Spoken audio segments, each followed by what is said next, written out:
All right, everyone. Welcome once again. It is Friday, and you know what that means? It is time for manufacturing e-commerce success. I'm one of the co-hosts of the show today, Damon Pistolka. That lovely guy right over there, Kurt Anderson, is co-host, brother with the most. Take it away because we are talking about B2B e-commerce readiness training today, my friend. Let's get it going. Dude, who knew like 4 years ago when we came up with this show that, when we named the show, it was really for these two guests here today, right? Yeah. Who knew that we had the premonition to like come up with that one. So happy Friday, everybody. Happy March 1st, man. It's a new month, and I think it's Women's History Month. So celebrate your women of your life. It's a wonderful month. And here we are, like spring is just around the corner. And it is my honor, it is my privilege to introduce our two guests here today, man. I'm just absolutely thrilled. Joseph Maxwell, I want to start with you, my friend. Happy Friday. How are you, dude? Absolutely outstanding. Having a great day. Spring is actually here in Kansas, so we're loving it. Occasional cool temperatures, but it feels like Florida, man. It's amazing here. On the warm side. On the warm side. Yeah. I was talking to somebody in St. Louis the other day. They're like, it's 80. Like literally, I don't know, literally. Yes. Yeah. And like I live in snow country. It's supposed to be 70 here this weekend. So I don't know what's going on. So Damon, our second guest of the day we have a repeat offender. My goodness gracious. He needs to talk to his mother and be a better judge of character, but he's back on the show. Mr. John Guess. Happy Friday. John, how are you, dude? Doing great. Glad to be here. Always love talking about manufacturing and e-commerce. So let's geek out on it. I'm excited. Well, it's our favorite topic. So guys, everybody out there, drop us a note. Let us know where you're coming from. And if you have e-commerce questions, boy, this is the time to ask. So, hey, Whitney Houston is in the house here. So this is a fan favorite of ours right here, Whitney Houston. Yeah. So Whitney, happy Friday to you. Whitney. Happy Women's History Month to our friend Whitney. So guys, drop us a note. Let us know that you're out there. And again, you want to connect with our two guests here, high-level e-commerce experts. But before we go there, Damon, I'm doing it. I don't think I did it with John when he was on last time. We're going to do it. You ready? Okay. Are you guys, is everybody, Is everybody sitting down? Is everybody ready? You guys are ready. Okay. Yeah, we're good here. We're ready. You know what? Since John's a repeat, I'm going to start with Joseph. So Joseph, my friend, man, the respect and admiration I have for this guy, we've become dear buddies. Joseph, my question for you that I want to start with now, John, I'm going to hit you with a different question. So just you sit back and relax, please, my friend. Joseph, could you please share with the folks, when you were a little guy growing up, you just shared with us that you're born in Seattle, lived in Kansas, maybe moved around. When you were a little guy growing up, who was your hero? Who was your hero as a little guy growing up?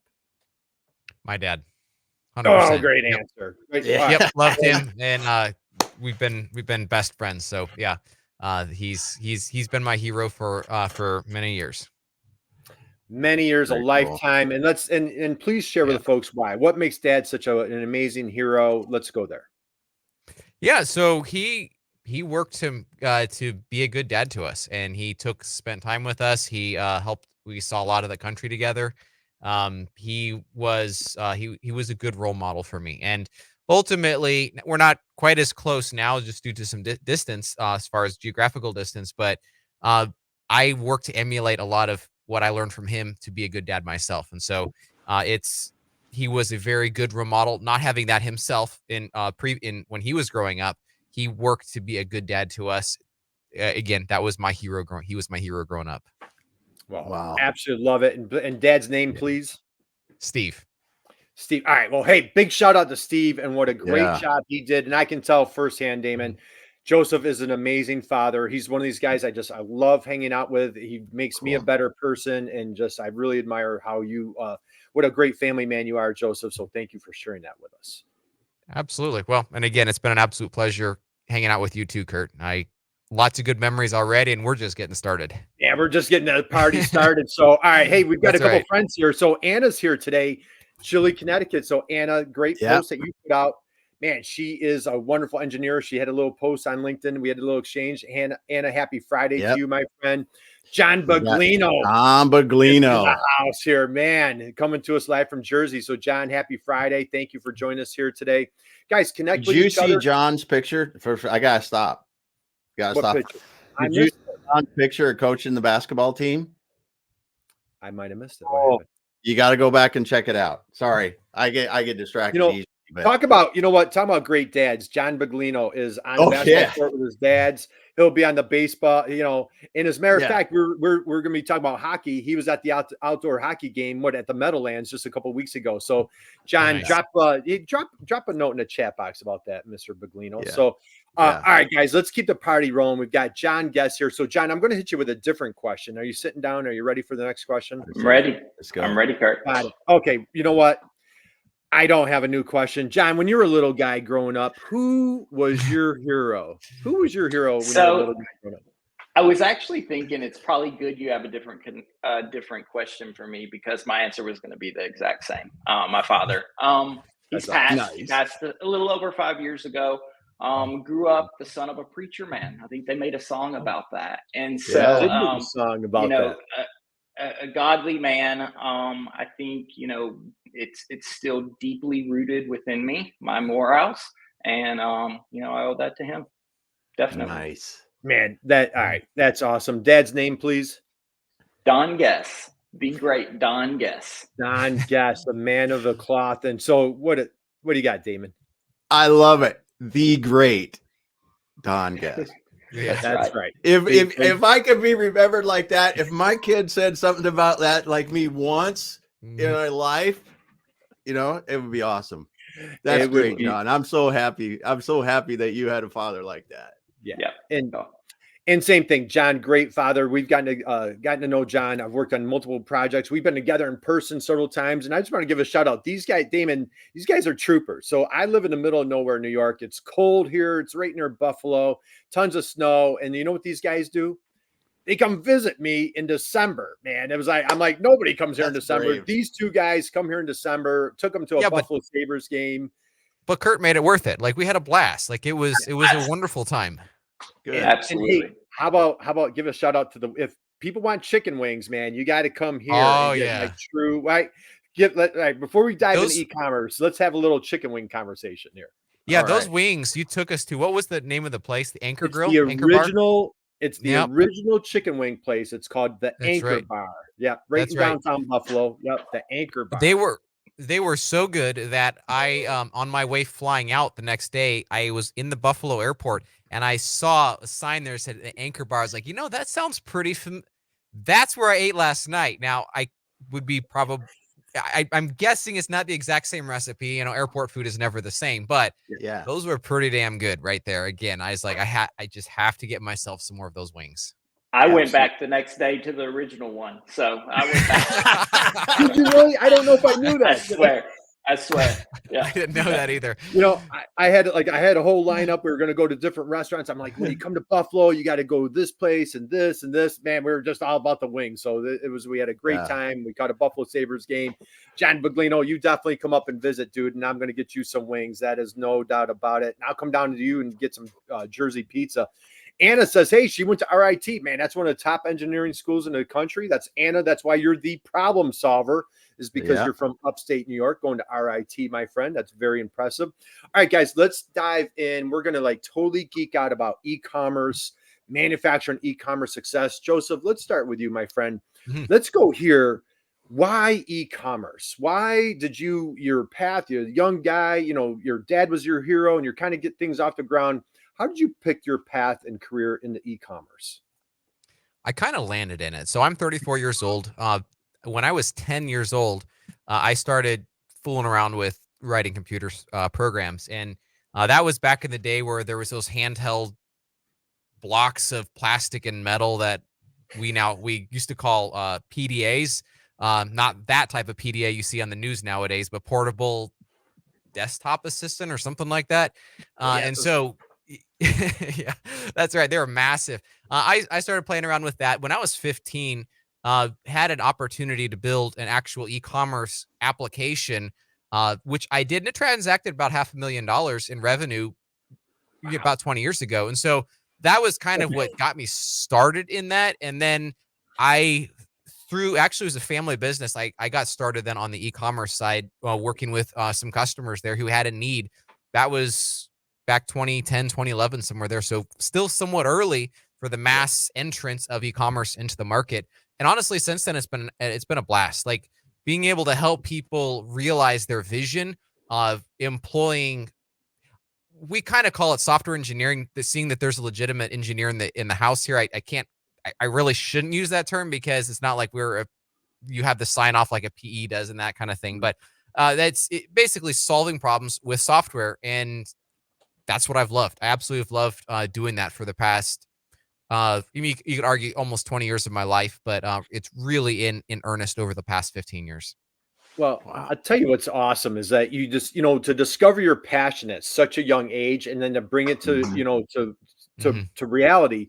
And what's the expression? If you do what you love, you never work a day in your life. So if you're just joining us, we're here with Joseph Maxwell, John Guest. They are with SwiftOtter. What a great name. We're going to dive into that.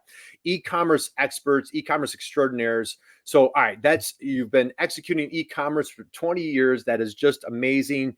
John, let's come to you, my friend. Now, Damon, I don't know if you noticed something about these two, and it's really difficult. We become pretty good friends, right? Right? Do you guys agree with that? We become pretty, absolutely. I agree.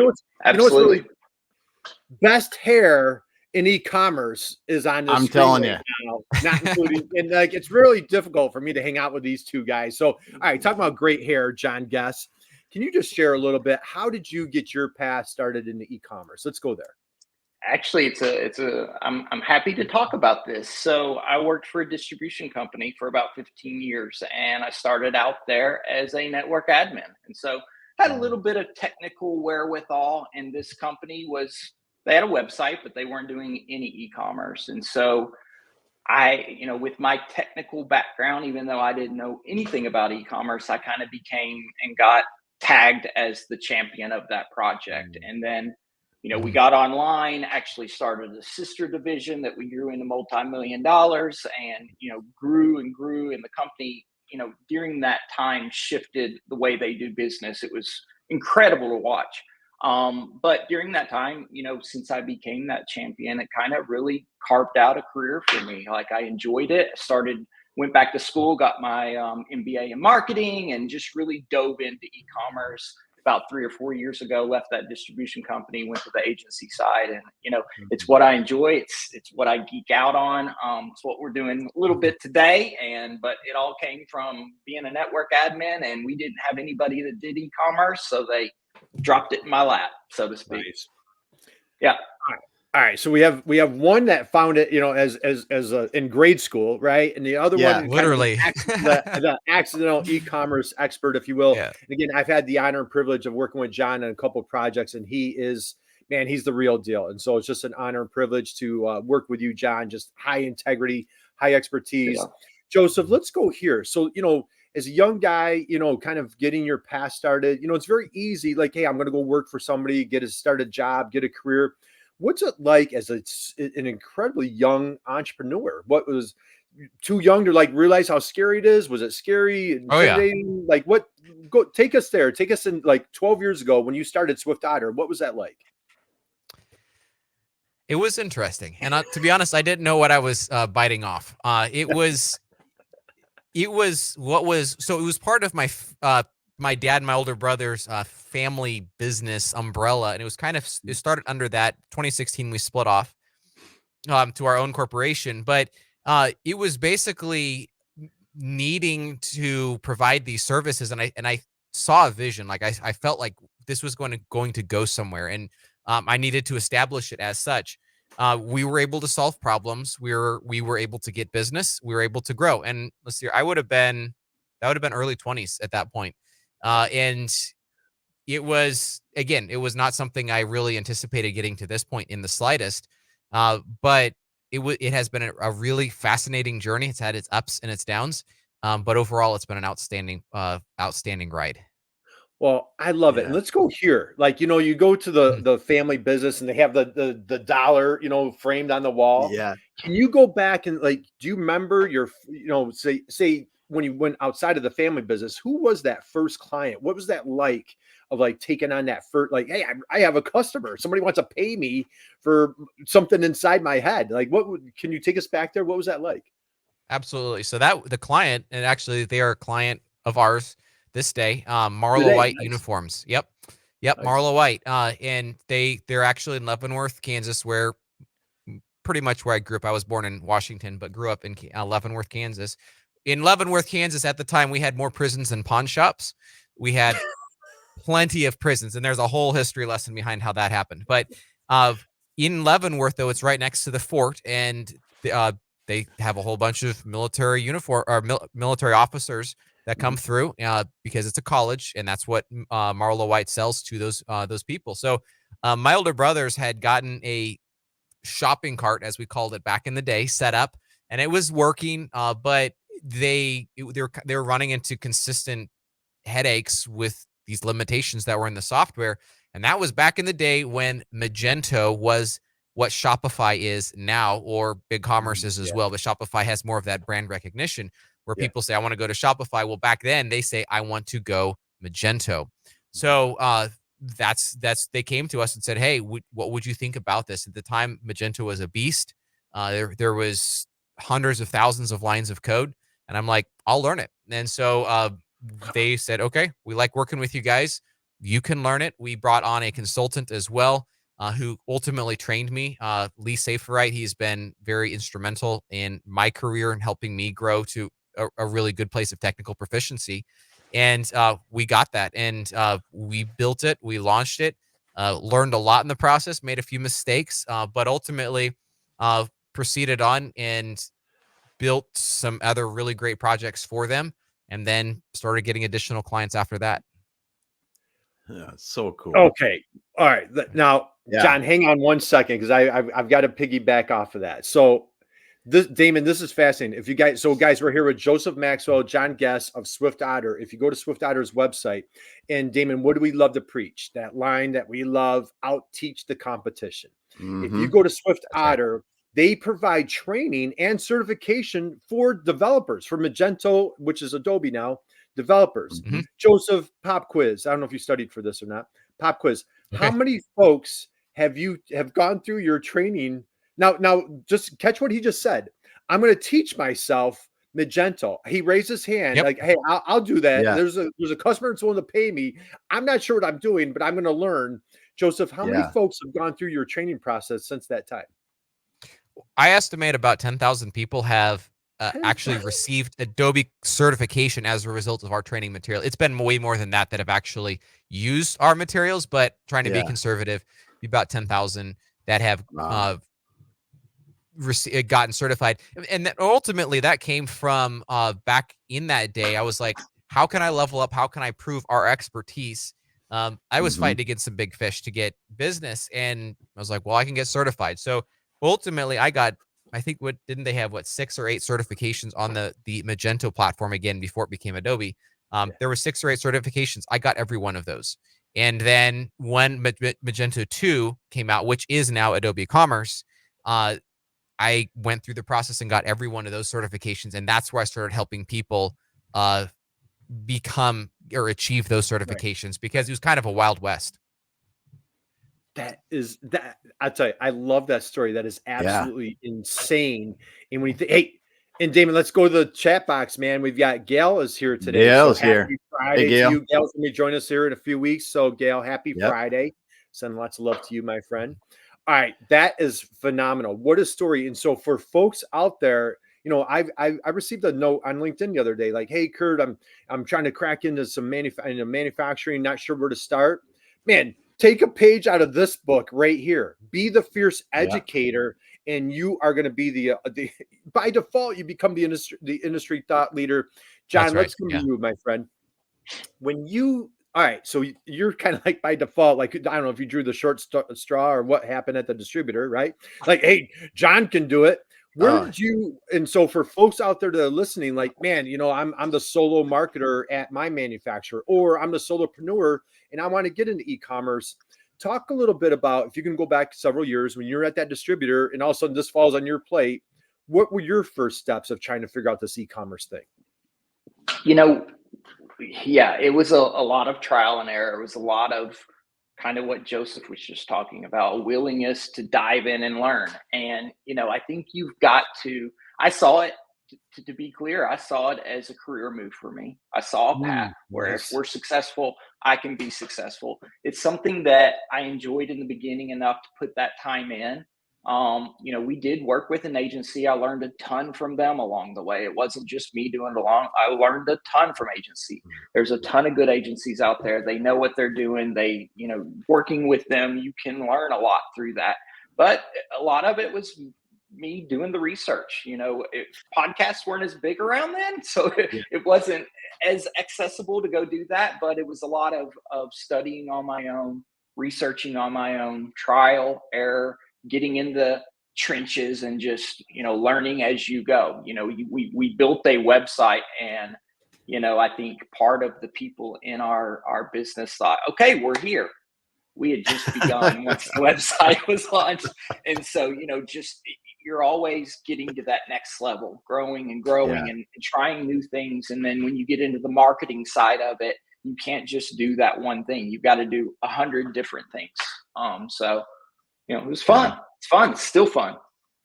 Well, yeah. And when you started that out too, like you said, there wasn't all the abundance of information. Now you're probably gleaning through tech boards and communities and everything else, asking questions, those old days like that, you really had to dig for information.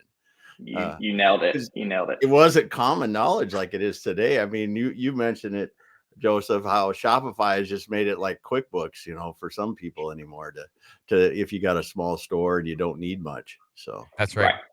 That's right. Absolutely. Yeah. Hey, and we've again, guys, if you have any questions, boys, drop those in the chat box. We got a question in here. We're going to bring it up. So approximately how long would it take to become a Magento 2 developer having no prior experience, just admin e-commerce support with no coding? That is a outstanding question. I wish I had a more pleasant answer for you. I usually estimate it would probably take 2 years to become reasonably proficient. Yeah. For somebody that doesn't have that development background, it's going to be an incredibly steep and at times, unfortunately, discouraging learning curve. Like it's tough, but at the end of the day, the power that you will have in being able to manage and work with such an incredibly powerful system is amazing. And so it's a long journey, but well worth it in the end. Yeah. Well, and I love what John was talking about, and that, John, that you kind of gave me like a little aha moment is, for that solo marketer that wants to, I'm sorry to say this, not only you're not always secure at that job. We had a friend of ours on the show 2 weeks ago, Jordan Yates. Yeah. And so I'm not like, she was on the live show. I was at the Industrial Marketing Summit a month ago, and she was on stage as a keynote speaker and a panelist. And she is a powerhouse speaker, man. And she's gushing about her company and this, that, the other thing. She got laid off on Tuesday. 4 days after being at a conference talking about her company. And because she's branded herself and just doing such an amazing job on LinkedIn, she started a side hustle, started her marketing firm. And it eases it certainly hurts to lose that job, but she put herself by being proactive. So John, I love what you're saying about that certification enhances you and your credentials and your value in the market, right? Absolutely. Absolutely. And a little fun fact, I too, before I worked at SwiftOtter, used their training materials to get my Adobe certification. So that's kind of how Joseph and I got connected. And so, it's not just the certification side, it's the networking side, it's the community side. So absolutely. All right, let's go here, Joseph, go ahead, Damon. Well, you said one thing too, Joseph, at the end, and I always like to preface this when you said it is difficult. It's going to be a steep hill, but it will be worth it. Absolutely. That is the thing. Yep. The power you will yield at the end. Yes. So don't get discouraged just because it's difficult. Often, if you are the one that goes to the difficult path, you will benefit a lot more than everyone around you that doesn't. So, as a result. As a result of learning, and that's the one thing I forgot to say there, salaries for a proficient Magento to Adobe Commerce developer are, let me put it this way, are very healthy. So, that is a career investment. And I want people to understand that it's it's an investment, and it's all investments. There's pain in the investment, but the end is worth it. Yeah. And hey, and Damon, on Monday, we have a guest. We have Jennifer from Adobe Commerce, which is Magento. Yes. She's going to be on the show Monday. Nice. And we're going to be speaking out about Adobe Commerce / Magento on Monday. So Joseph, let's go here. So for folks that are, we love speaking to manufacturers. That's our jam. That's right, we just love our manufacturers with a deep passion. And how can we help our American manufacturers be as competitive as possible? And man, I'm just shamelessly biased about e-commerce. I think everybody should be in e-commerce. Where let's talk about like some starting points. There's that manufacturer out there. They're like, well, you know what? I don't make $10 widgets, and walk me through let's take a little bit of an e-commerce 101 for folks out there. Absolutely. So so basically e-commerce allows you to sell online. It's digital sales, which opens up a whole new market for being able to get your goods out there. So buyers, you can say, as we all age, new buyers are coming into the market, which again, based off how that works, they tend to be younger people. So younger people are much more digitally inclined. And so being able to offer our products to those younger buyers is an immediate win. Those younger buyers don't like to get on the phone as much. They don't like, certainly some of them haven't even heard of a fax machine, right? So being able to present our products digitally is critical. Now, the process to get there could seem onerous, honestly, in some cases. Like there is a process to get there. And that's actually what we have in this cohort coming up, is kind of breaking that down. But a couple of the steps that are really critical is first understanding your products, understanding what subset of products would be best suited for e-commerce. Not all products can be sold through e-commerce. For example, if you're a manufacturer that does custom plastic injection, and every order is different, at the surface, you might say, well, it might not be good e-commerce fit. But in some cases being able to allow customers to come back and reorder products that you have created for them might be a good fit. So even in 100%. Those type of cases, there are some creative opportunities for going to e-commerce. Yeah. I shamelessly, Damon, you and I talk about this all the time. We struggle to think that there's not a situation that you can't do e-commerce in some capacity, right? And that's right. I, as a matter of fact, we should almost have a show of challenge us on it. I would love to get, stump the e-commerce geeks. You know what I mean? Right, John? You're nodding. So John, let's slide over to you, my friend. Speaking of Buffalo, we had a really fun project that you and I did together in Buffalo. And Joseph just mentioned that customer portal. So here was a manufacturer. They sold covert antennas, man, just wonderful. That was the last time you were on the show. We were on site and did a live show with the owner, president, founder, Kyle, and had a great conversation. Damon, and they had a product. I'm pointing like it's right behind me, right? They had a product that came out of it. Was a solution from 9/11. I mean, it was very emotional. It was very, remember, John? I mean, that was like, it touched me. Yeah. That was a powerful episode on how there were a lot of communication challenges. I'm getting chills just talking about it right now. There were communication challenges, obviously, 9/11, and they created some solutions. And she had one right behind us while we were doing our live stream and talking about it. And it was a very powerful experience. So they're not selling to consumers. They're selling to first responders, military, that type of thing. To Joseph's point, this isn't like, hey, I'm going to come on and hit the buy button, but the buyer, the FBI agent, the DEA agent, they want that customer portal. Explain to folks that they're like, customer portal, what are you talking about? Take us through a little 101 on what a customer portal looks like for a B2B manufacturer. Yeah, I think Joseph touched on some elements of that. I mean, as much as you guys like manufacturers, we do too. Typically, manufacturers have more sophisticated needs and, need assistance on selling online. It's not just spinning up a store on Shopify.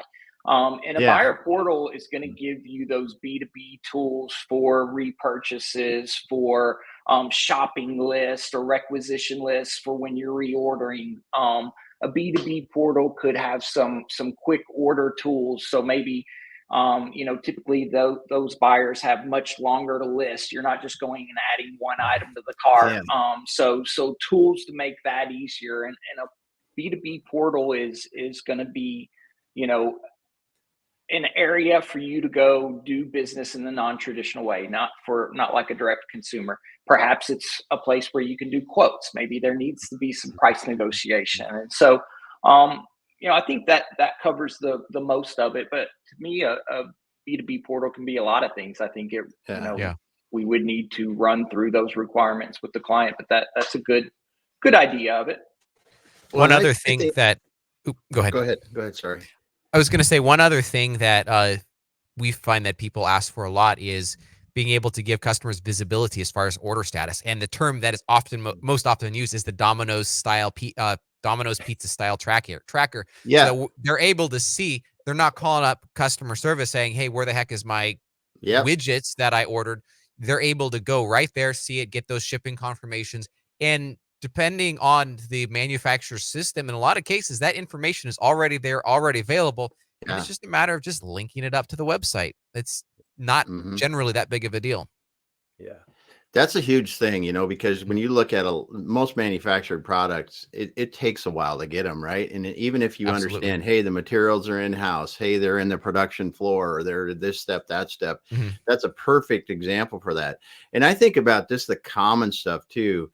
You go way back years ago, some of the leaders in e-commerce in the B2B space had reorder lists, had things like that. And I think the ones that didn't, back in my history, like even things like sheet steel or tooling, there were so many companies that weren't using it, that now you look at that repeat buyer that may not want to do it 8 to 5, may not want to email you something and get something back. But when you can go into that portal and go, yep, here's all the materials we need, rather than, we used to do Kanban junk, and email, all that stuff, you're emailing back and forth.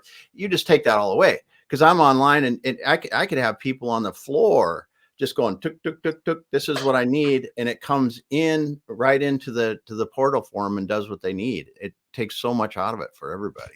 I think what we really are seeing is technology as a differentiator, because here in the U.S., I mean, I'm grateful and I'm really happy to see manufacturing coming back. I think it's amazing, and it really thrills me to see that. But when you're manufacturing, as some people just say, is widgets, like what's the difference between me and somebody else manufacturing widgets? And I think Home Depot, they're not a manufacturer per se, but they are a great case study. They started investing in technology heavily 10 to 15 years ago.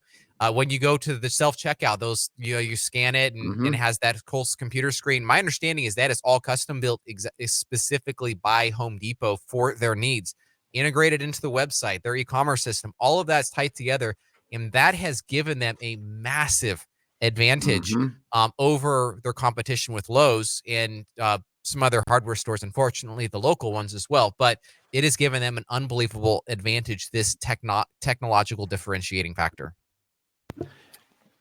That is a great case example, because I mean, I mean, all the way through, they've done a good job of that. And when COVID hit, they were ready for it. Absolutely, they were absolutely, and they left everyone else in the dust. So, absolutely, and we hear that as an example all the time in our industry. People will bring up the Home Depot website as an example for what they're trying to do, especially with manufacturers. So it's they did it right, and they did it at the right time. Well, and then too, Home Depot also is a third-party platform for other people that are manufacturing items that would sell into a Home Depot, and they've used that as a gateway into their stores if they're popular enough. It is, yeah. I won't go down. It's a long road, but that stuff, it's really cool what they've done, and it is a differentiator, like you said. It can be the manufacturer down the street. Absolutely. Yes. That investment. And again, e-commerce is just one facet of it, but e-commerce is that connection between the manufacturer and this new digital buyer that is, again, becoming much more common in the marketplace. Yeah, absolutely. So, and hey, and for a shameless plug, we're talking about e-commerce. We're talking about readiness. We are talking about education. I've dropped a link in the chat. Damon, I don't know if you could do me a favor. If you grab that link, drop it on your LinkedIn, put it on LinkedIn. Thank you, dude. And so I want to talk about education for a minute. And to unpack what we were just talking about there, not only is it a differentiator, it now is a necessity. If you don't have like it's hey, how do we separate ourselves? Or Damon, we love talking about like Blue Ocean, right? You know, if you haven't read the book Blue Ocean, boy, go out and grab it this weekend. Amazing book. But man, I hate to tell you, as you're saying, Joseph, if you don't have e-commerce, not only is this now potentially not a differentiator, it might be a differentiator the wrong way. And I just did Damon, I did a webinar yesterday at the New York MEP, and a woman, we chatted, we were on Remo yesterday. Remember our Remo platform? And a woman came back to the table, and what they're hearing, it's really difficult to order from you. When your customer is telling you it's really difficult to order from you, I don't know, Joseph, like how big of a that's about as big of a problem as it gets, because that means they like your product. There is no reason to inhibit purchasing other than how the heck do I purchase from you? And the solution is, as I would say, is as easy as it gets from the idea perspective, but there is some work to get e-commerce going. I don't want to say it's super easy there, but like the solution is well defined. It's there. It's right in front of you. So make your customers be able to buy from you. Do it. That I kind of took my breath. I'm like, oh no, and the thing is not, I don't want to be a hypocrite, because like, I'm sure there's plenty of things that I could be doing better, being different. So it's very easy to point fingers. However, as a manufacturer, if you have a sizable company, your sales are in, 7 figures, 8 figures, boy, we really encourage you strongly, to make that a top priority.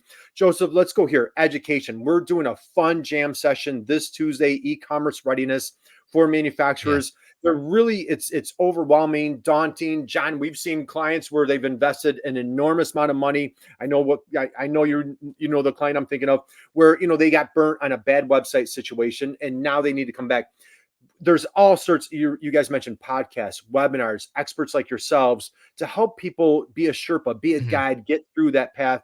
Joseph, talk a little bit about that e-commerce readiness. I know we're going to shamelessly, let's talk about our jam session coming up Tuesday. We have a cohort running. Why don't you just talk about that education piece, why educating your customers has been so important to you? Absolutely. So our customers, as the more what they need to ask from an agency, a developer, define for themselves. One of the big challenges with e-commerce in general is where are we going? Like with software development to infinity and beyond, right? So there's no limits. The issue is though, how do we actually get this done? Like where do we go next? How can we improve sales? And so a vision for e-commerce is one of the most important aspects. Now, obviously there's the nuts and bolts. We have to have our product catalog defined, and we have to have some content, some pictures, that kind of thing. But knowing where we're going to be heading is number one. And that's where that education comes in, because as I understand what's out there, I understand what works. I'm going to try some things. I'll fail at a few things, of course, but that's, again, increases the educational aspect of what I'm doing here.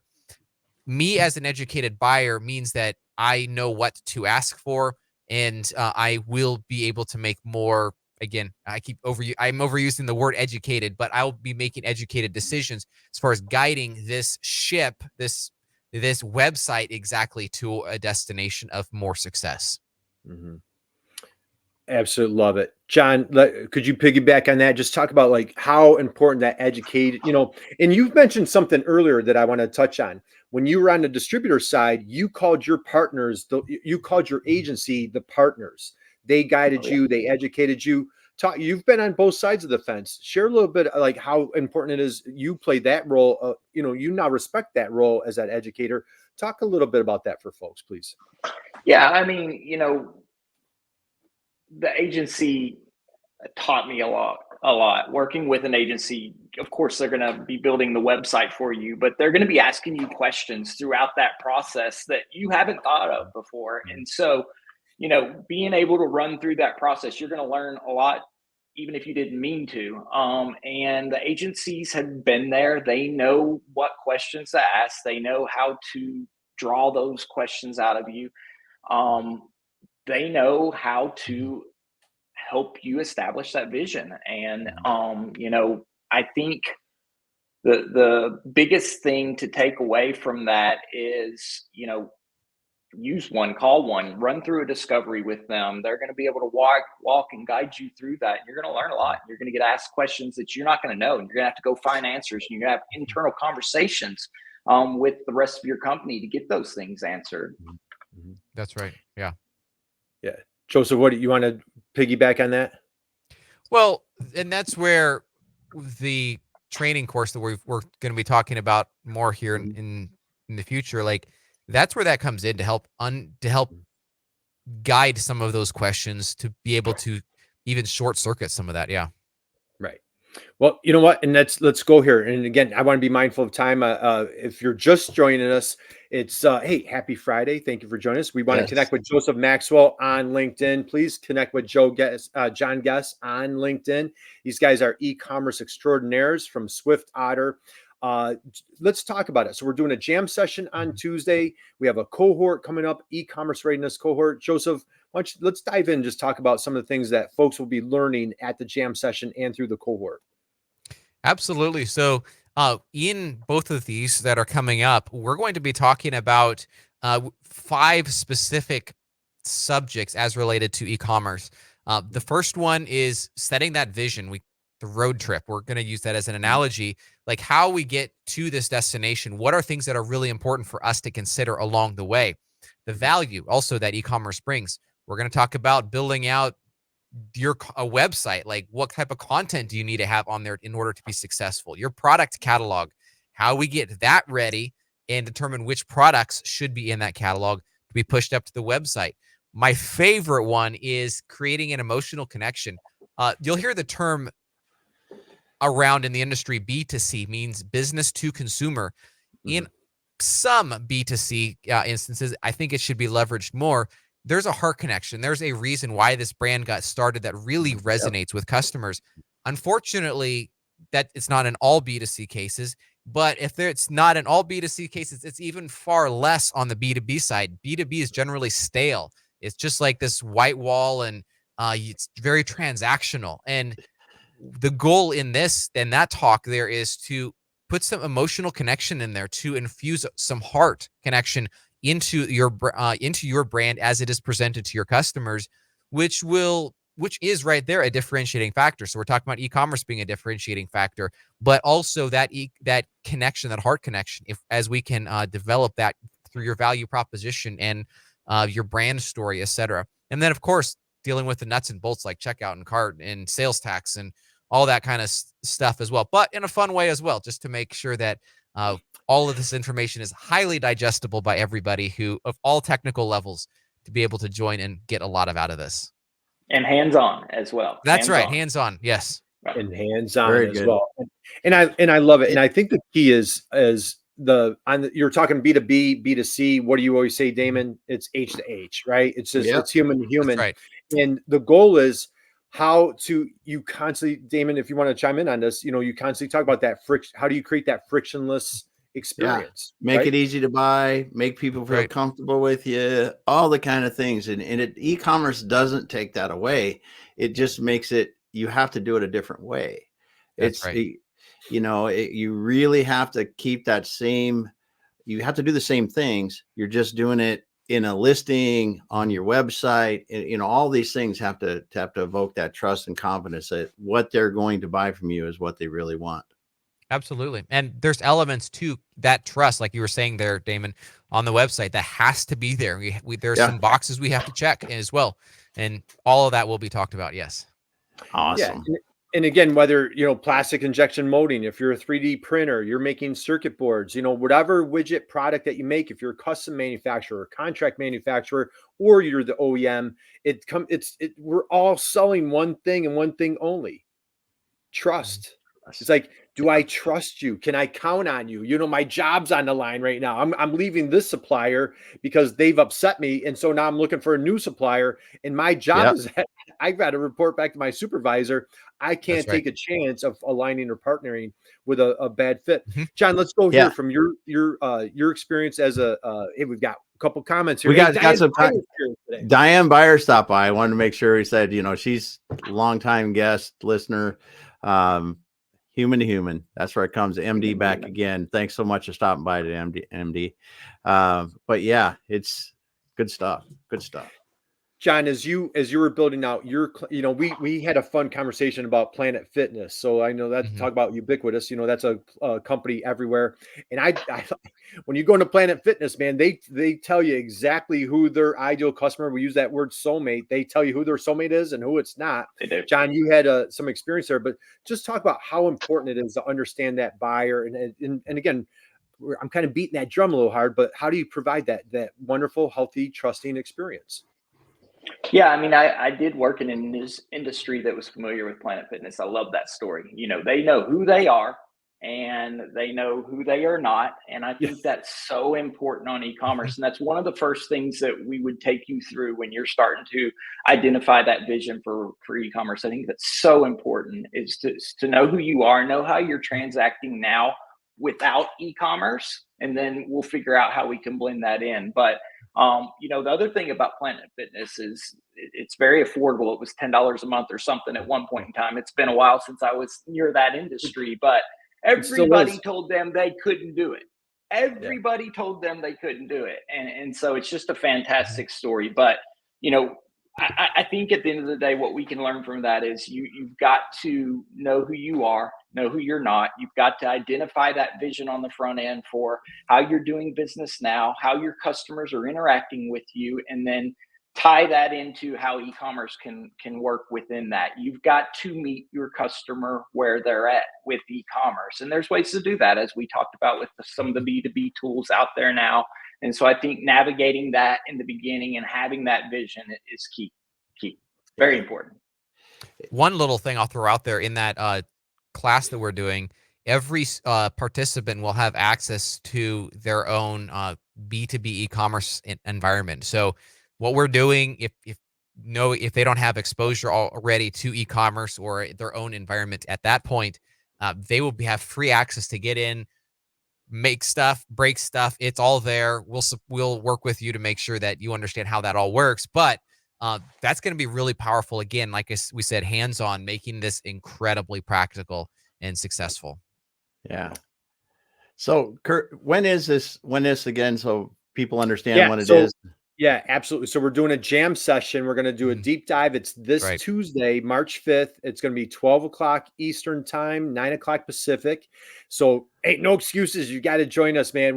I've got John and Joseph. I'm going to be moderating. We're going to have a really fun workshop. We've got a couple examples that we're going to be showing. Joseph, I've got the whole program all set, dude. So there's nothing that you guys need to even worry about. And then we're following up. We're doing a cohort on March 19th.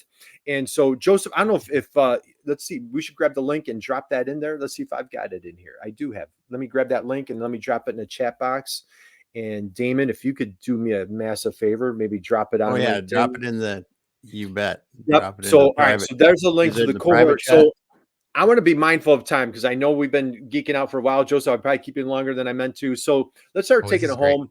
Parting thoughts, words of wisdom. Any Damon? What do you got? Drop it into the private chat, please. I don't see it yet. And then I'll make sure I get it to her. Okay, I'll send that over to you. Joseph, any parting thoughts, words of wisdom as we start winding down? Get it. We're here getting everybody juiced up and fired up for e-commerce. Your last words here? E-commerce is the way of the future. It's critical. It's necessary. Come join us on the jam session on Tuesday. We also actually on the SwiftOtter site are doing a platform selection conversation, just kind of talking about what e-commerce looks like, how to select a platform. Again, there's so many things out there that can seem super daunting. We're taking these, boiling it down to super, super easy concepts. You'll understand what these next steps are one at a time. Jam session next week. We're going to do then again, the platform selection, and all that is leading towards this cohort. Again, boiling these, what seems like really complex ideas down into things that are understandable by somebody at any technical level. Absolutely love it. John, any parting thoughts, words of wisdom that you want to share with folks? Boom. I think Joseph nailed it. I think that's the biggest thing to take away. We're going to break it down into small chunks. It's going to be hands-on, and you'll be able to walk away confident and be that champion internally. Well, let's do it. I love it. Let's take her home, Damon. So just a couple of things to recap on. I just love, guys, if you just joined us, if you just, strongly encourage you, welcome you. Number one, connect with Joseph, connect with John on LinkedIn. Number two, go back and hit the rewind button. Man, there's just all sorts. If you're a new entrepreneur, Joseph shared a little bit of his kicking off his entrepreneurial journey. So there's a lot of information there. If you are a business manufacturer and you're trying to figure out this digital transformation, digital sales growth is what we love to talk about. E-commerce, man, we covered a lot here. We have a fun program coming up on Tuesday. All right, guys, I have one. Damon, I have to ask the one last question. I have one. Let's go with it. Let's do it. Do you think we should do it? Do you think they're ready? I think so. Do you think they can handle it? Can they handle the truth? Huh? We'll I started off with Joseph. I'm going to start with John this time. I'm going to start with John. Here we go. Let's do it. John, I don't think I asked you this last time. You're a repeat offender on the show. Again, guys, connect with these guys on LinkedIn. Check out SwiftOtter. You will tons of e-commerce information there. John, you're a sports fan, University of Kentucky. Are you a baseball fan by any chance? Not as much. College basketball mostly. Yeah. Okay. So let's growing up. Let's say I don't know who you're near the Reds, right? Cincinnati. I don't know if you've got, let's say, team nearby, right? Let's do Cardinals. Let's do the Cardinals. Okay, let's go here. Now, right. Joseph, all right. I told John I do have two different questions here. So I know I kind of threw a curveball earlier. I have two different questions. So Joseph, you hang tight. So Cardinals are playing the hated Cubs. It's a bottom of the ninth. It's tie score. There's a guy on second base, tie score, guy on second base, 2 outs. They need the winning run like right now, John Guess, like right now. The manager turns down the bench and says, hey, guess who I need to go up and hit the winning run. You walk up, you grab your helmet, you grab your bat, you're walking to the plate, like a lot of pressure. You've got to hit the winning run. What's your walk-up song? That is a tough one, Kurt, but I love it. It's going to be State of Love and Trust by Pearl Jam because that song just pumps me up. Dude, boom. Bam. Oh, my God. That was a great answer. What is it? What's the name of that song? State of Love and Trust by Pearl Jam. It'll get you going. If it doesn't, there's something wrong with you. Man, you know what? I'm a 90s grunge guy, and you're the first person that's thrown out Pearl Jam with that answer. I love it. Boom. No Pearl Jam right there. So good stuff. All right, Joseph, I have a different question. Are you ready? Are you sitting down? Are you? I'm ready. I was actually thinking about my answer for the other one, so I'll take a new one then. Go ahead. Okay. Guess what? I don't have another question. What's your walk-up song? There's a lot that'll get me going. I mean, a good Guns N' Roses would probably do it. Sweet Baby of Mine. I like that one. Sweet Good Child Country. of Mine. Yeah, Sweet. Yeah, that's right. Sweet Child of Mine. Yep. I'm actually really terrible with song names. There you go. Yep, there you go. That would be a good one. You got to think about it.